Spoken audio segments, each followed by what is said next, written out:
So internal ballistics, basically like from the beginning of the chamber to the end of the barrel, right? That's your internal ballistics. Now, external ballistics begin at the end of that barrel and go until the bullet actually strikes its intended target, okay? Or its target, I shouldn't say its intended target, but its target, right? The final resting point of the bullet.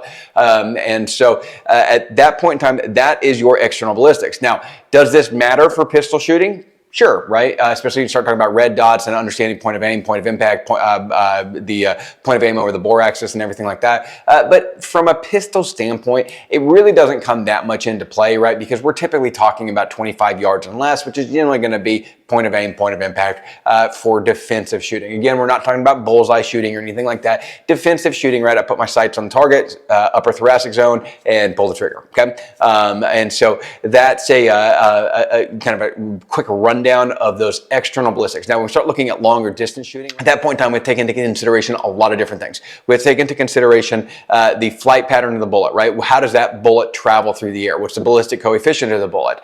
Is the wind?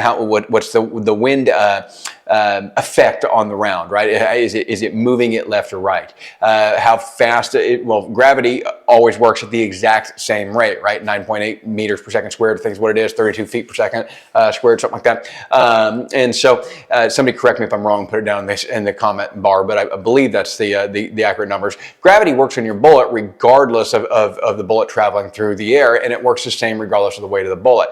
But the velocity then matters, right? And the weight of the bullet will actually, what comes into effect on the weight of the bullet is the speed at which that bullet is going through the round, or going through the air. And so if that big heavy bullet is getting lobbed through that air, right, velocity slows that bullet down and it drops seemingly faster to us, okay?